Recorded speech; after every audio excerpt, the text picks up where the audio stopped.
Yeah, I used to be a skinny kid and I hated the way I looked. I hated my physique and I hated everything. Now I'm 17 and I've built my dream physique already without any steroids, all naturally. Okay, so this video I'm just going to be a real review with how I got here and everything I did to get here and some roadblocks across the way. This is what I looked like when I was 14 and I was pretty small.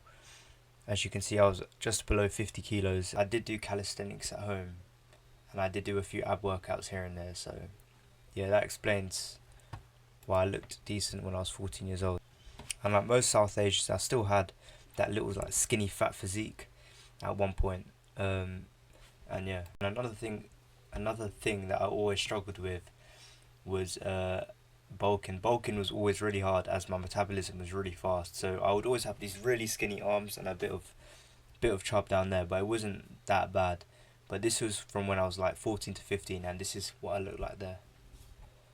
So back when I first started, I was only 14 years old, and a lot of people were going to the gym at this point in my year. It was only like two or three of us that were consistently going, and this is because I actually enjoyed going to the gym back then because I had a vision or I had like a goal that I wanted to achieve fast. So I remember when I was 14 in the summer holidays, I would consistently go to the gym, and it wasn't really a struggle for me because that's what I enjoyed for me personally.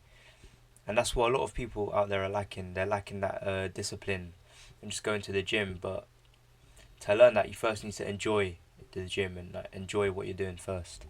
For the first year, you can say that I didn't really take it seriously either. Like I just went to the gym here and there, but I didn't have a consistent split or plan. And this is from when I was 14 to 15, and this is what I was lacking. However, when I hit that 100 kilo bench press at 15, I was obviously excited, but I was like, yeah, I can take this even further. So that's when I like had a consistent split, started meeting my diet goals, and that sort of thing. And during this time, it was hard to educate myself about what I should and shouldn't do because I had no one leading my way. I had no coach, nothing. I just did it on my own. And this is what a lot of people are also lacking, like someone to hold their hand across the way or not even hold their hand, just guide them. So obviously I had no guide, I didn't know what I was doing, but I did have YouTubers like Jeff Nippard that I could watch for tips or like TNF. And yeah, that's how I educated myself. But there was obviously a lot of trial and error here and there because I didn't know what I was doing. I didn't know how to lift the weight like properly when I first started. Obviously, I didn't know what split to use, what split was the best, and I went through lots of splits like bro split, Arnold, blah blah blah, and yeah, I see which one was the worst, which one worked best for me, and which ones weren't good for me either. But sometimes it could be subjective, but for the most part, recovery is really important. So after I turned 15, or not exactly, but around that time, I wanted to take working out seriously. So I prioritized my sleep and my diet for the most part, and I started taking supplements like creatine, so I can train more often, so I can increase my recovery time or decrease it, to be fair. But yeah, and some bad things I did was overtrain and having bad sleep because sleep is really important for recovery, and you need at least 8 hours of sleep a day to maximize your recovery at the gym, so the muscles can repair themselves. And one thing a lot of people don't really talk about is ego lifting and how you should cut that down or how I had to cut that down because I didn't want to risk any injuries. So what worked best for me? So I realized consistency and progressive overload were the two most important things for getting bigger at the gym and eating enough and tracking my calories. So I use my fitness pal to track my calories for the most part because it's pretty accurate. And to progressive overload, I had to start lifting heavier and heavier.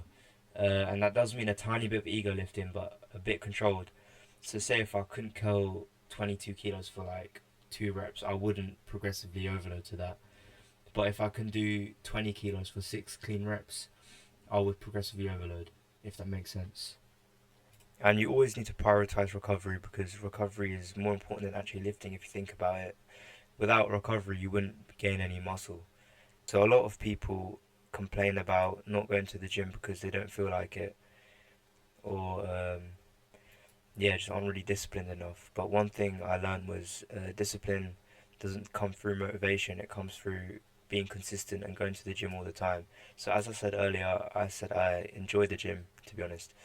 So it isn't much of an issue for me. But once you have a goal in mind, you do start to like going to the gym and like training, and you can always suit it to be enjoyed. If that makes sense, like you can suit your training style or how you train, so it can be enjoyed at the end of the day. This is what I look like now, and I bench 160 kg at 63, 64 kilos. Obviously, the form isn't there, but I can still bench it. So yeah. But yeah, a lot of people do ask for my advice here and there, even though I'm still learning a few things here and there. But I've still come a far way, and I think I've got one of the best transformations out there. If you're in the same boat as me, or not even in the same boat, but if you're just struggling out there, struggling to stay consistent, or struggling to uh, gain size or lose that skinny fat, I do understand you because I've been there before. And you don't need steroids or anything like that, or any like fancy supplements. Maybe just creatine, but that's it. But you just need structure, and you need to start timing your workouts correctly. And this is why I'm starting content on YouTube to help guys like you. And yeah, so then we skip the guessing part, skip the trial and error. We can get straight to the point, and you can reach your dream physique faster together. So yeah, I do coaching, one-to-one online coaching. So DM my Insta over here if you're interested, and I'm going to be dropping more tips, training breakdowns, and my full blueprint. So yeah, stick around.